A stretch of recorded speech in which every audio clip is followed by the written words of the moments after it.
Just এক minute হ্যাঁ। চলে গেছে, বেরিয়ে এসো শুভ।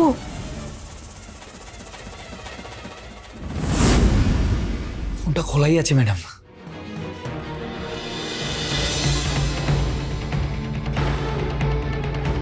ভেতরে এসো।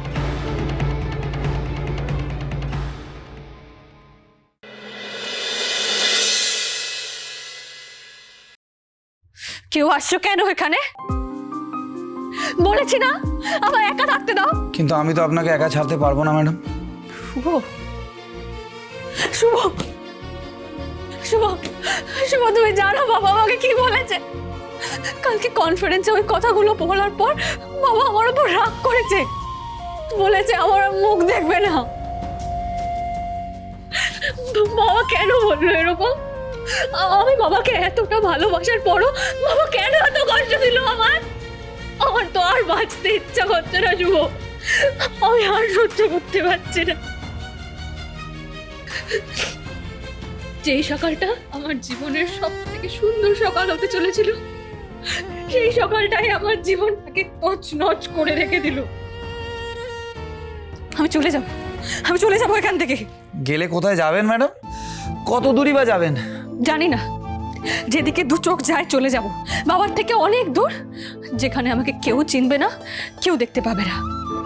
হ্যাঁ চলে যান ম্যাডাম। আপনি ভালো করে না ব্যাগটা গুছিয়ে নিন, বুঝেছেন তো? আর তারপরে আপনি আমাকে যেখানে বলবেন, airport, bus stand, railway station, যেখানে বলবেন আমি আপনাকে নামিয়ে দেবো। তবে ম্যাডাম আমি ভেবেছিলাম না ওই আপনি যখন চলে যাবেন আপনার দিকে টাটা করে বলবো হ্যাপি জার্নি, কিন্তু আপনি তো হাসতে হাসতে না কাঁদতে কাঁদতে যাচ্ছেন। তাই এখন আমি ভাবছি আপনাকে ওই টাটা করে বলবো হ্যাভ আ স্যাড জার্নি। আমাকে এইভাবে কাঁদতে দেখেও তুমি ইয়ার্কি মারছো? ম্যাডাম ইয়ার্কি তো আমি মারছি না, ইয়ার্কি তো আপনি মারছেন। কথা নেই বার্তা নেই কিছু না বলে আপনি সব ছেড়ে নাকি চলে যাবেন। কিন্তু একবার এটা ভেবে দেখেছেন আপনি চলে গেলে আপনার মনের কষ্টটা কি আদৌ কমবে? আর আপনি কাঁদছেই বা কেন ম্যাডাম? আপনি এত কষ্টের কি হয়েছে বলুন না? আপনি ভেবেছিলেন স্যার আপনার ওপর রাগ না করে সবার সামনে আপনার প্রশংসা করবেন, আর স্যার সেটা করেননি। বাহ, প্রশংসা করলেই ভালোবাসা, রাগ দেখালে, বকা দিলে সেটা ঘেন না। ম্যাডাম আপনার যদি এই মানসিকতা হয়ে থাকে না, তাহলে আপনার একা থাকাটাই ভালো। মানেটা কি? তুমি কি বলতে চাইছো যে আমার কষ্টের কোনো ভ্যালু নেই? ম্যাডাম দুঃখ, কষ্ট, ভালোবাসা, আদর, অভিমান এগুলোর না ভ্যালু মাপা যায় না। আপনি যদি সত্যি জানতে চান যে কষ্ট কি, কষ্ট মানে কি, তাহলে সেই মানুষগুলোকে গিয়ে জিজ্ঞেস করুন যারা বাবা মাকে হাসপাতালে ভর্তি করে প্রতিটা মুহূর্ত তাদের জীবনের জন্য প্রার্থনা করছে। তাদের জিজ্ঞেস করুন ম্যাডাম যাদের হাত পা, দৃষ্টিশক্তি, বাকশক্তি চলে গেছে, তাও তারা ভিক্ষে করছে না ম্যাডাম, তারা কাজ করছে একবেলা খাবার জোগাড় করার জন্য। আমি আপনি যেটাকে কষ্ট বলি না ম্যাডাম, সেগুলো কোনো কষ্টই নয়। তাদের কষ্টের সামনে না আমাদের ওই কি আমার লিপস্টিক হারিয়ে গেছে, আমাকে মশা কামড়ে দিয়েছে, আমার বাইক নষ্ট হয়ে গেছে, আমাকে আজকে বাবা বকে দিয়েছে, আমার বাঁচতেই ইচ্ছা করছে না, এগুলো কি কোনো কষ্ট পাওয়ার কারণ হতে পারে? আপনি বলুন না। মানে আমার দুঃখটা দুঃখের মতো কোনো কারণই না, এটাই বলতে চাইছো তো তুমি? আস্তে ম্যাডাম আস্তে, নাহলে আপনার এই ছোটোখাটো ব্যাপারে দুঃখ পাওয়াটা না আমার মাথা ব্যথার কারণ হয়ে যায়। তোমার তো মাথাই নেই, মাথায় আছে শুধু গোবর পোড়া। তাই আমি তোমার কানের কাছে যত ইচ্ছা চিৎকার করবো, শুভ শুভ শুভ বলে তোমার কানের পোকা বের করে দেবো। কি করবে তুমি? কি আর করবো ম্যাডাম, আমার আপনার ওপর খুব রাগ হবে, আর আপনি আমার ওপর রাগ করলে আমার খুব দুঃখ হবে ম্যাডাম। কিন্তু তাও না আমি আপনার মতন ছিচকাতুনে নই যে এই ব্যাপারটা নিয়ে কাঁদতে বসে। এই কি বললে তুমি? তুমি আমাকে ছিচকাতুনে বললে? হ্যাঁ তাই তো, যারা কথায় কথায় কাঁদে ম্যাডাম, যারা কথায় কথায় খাওয়ার বন্ধ করে দেয়, তাদের ছিচকাতুনেই বলে। এই কে বলেছে তোমাকে? কে বলেছে আমি খাওয়া বন্ধ করেছি? আমি কেন খাওয়া বন্ধ করে দেবো? আমি সব খাবো। খান। তোমাকে বার হয়েছো তুমি, বড্ড সাহস হয়ে গেছে তোমার। যা পারছে তাই বলছে, আমাকে আমাকে ছিচকাতুনে বলছে। দেখলেন তো বিষম খেয়ে গেলেন। এই নিন জুস খান আর মাথার ওপরের দিকে করুন। ম্যাডাম আপনার এত বয়স হয়ে গেছে তাও এখন এটা জানেন না যে খেতে খেতে কথা বলতে নেই? আমি তো দেখছি আপনি ছিচকাতুনের সাথে ছেলে মানুষ। একদম ভালো হচ্ছে না শুভ, একদম ভালো হচ্ছে না। ম্যাডাম আপনি যদি এত তাড়াতাড়ি হার মেনে নেন না, তাহলে সত্যি ভালো হবে না। তাহলে যে বা যারা আপনার বাবাকে অপমান করার চেষ্টা করেছিল তাদের শাস্তি দেবেন কি করে? যেই রিপোর্টার কালকে স্যারকে ব্যক্তিগত প্রশ্ন করছিল সে ইনভাইটেডই ছিল না ম্যাডাম, তার কাছে পাস ছিল না, তাই তাকে গেটে গার্ড আটকে ছিল। কিন্তু এইসব ছোটোখাটো ঝামেলা এড়ানোর জন্য আমি তাকে ভেতরে নিয়ে চলে এসেছি। তাহলে কি ওকে কেউ ইচ্ছে করে বাবাকে অপমান করার জন্য ডেকেছিল? কিন্তু কে? সেটাই তো আমাদের জানতে হবে ম্যাডাম। আমি এইটুকু জেনে গেছি ম্যাডাম যে সে মিডিয়ার কেউ নয়, তবে তার আইডেন্টিটি জানার জন্য আমাদের আমার কাছে একটা প্ল্যান আছে শুভ। আমি হয়তো আন্দাজ করতে পারছি এর পেছনে কে আছে, কিন্তু সেটা কনফার্ম করতে হলে মন্দারের ফোন থেকে তোমাকে একটা এসএমএস করতে হবে। কিন্তু ম্যাডাম আমরা ফোনটা পাবো কি করে? ফোনটা তোমার কাছে এনে দেওয়ার দায়িত্ব আমার।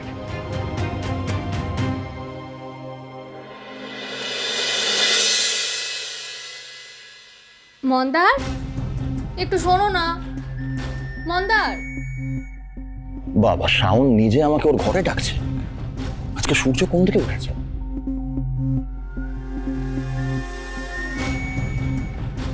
শাওন, তুমি আমাকে ডাকছিলে?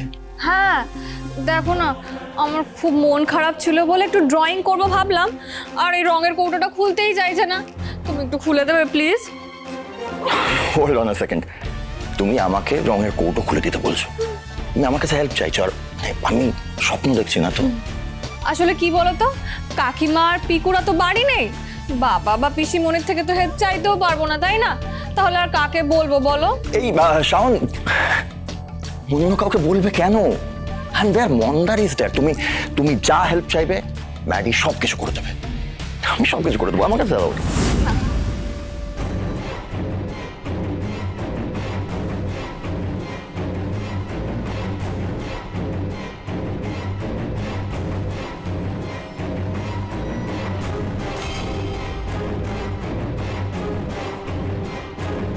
তোমার রঙের কৌটো খুলে দিলাম। থ্যাংক ইউ সো মাচ মন্দার। এ বাবা, তোমার জামায় তো রং লেগে গেছে এটা থেকে। দাঁড়াও দাঁড়াও, আমি পরিষ্কার করে দিচ্ছি। হ্যাঁ আরে শাওন, শাওন কি করছো কি? এ মা, না না না, আমি করে দিচ্ছি তো। এ মা, এই রংটা তো আরো ছড়িয়ে গেল। তোর আজকে যা করছি এরকম বিগড়ে যাচ্ছে কেন? না না Shaon, Shaon Shaon Shaon, it's okay, it's okay, it's okay. Colour কোনো দরকার নেই, কিচ্ছু হয়নি কালার মতন। তুমি একটু কাজ করো, তুমি একটু ওয়েট করে যাও, আমি গিয়ে চেঞ্জ করে আসছি, ওকে? আর তারপর তুমি বসে বসে রাখবে, আর আমি তোমার পাশে বসে গল্প করবো, তোমার মনটাকে একেবারে ভালো করে দেবো আমি। জাস্ট এক মিনিট, এক মিনিট, এক মিনিট। হ্যাঁ,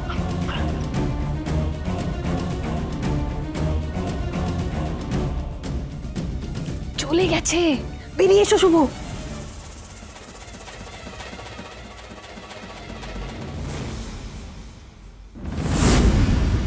ফোনটা খোলাই আছে ম্যাডাম। এই দেখো এখানে ওই রিপোর্টারটার নাম্বার আছে কিনা।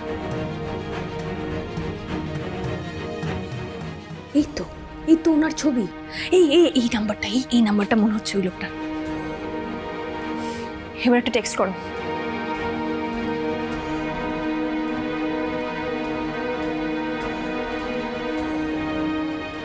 সেন্ড করে দিলাম।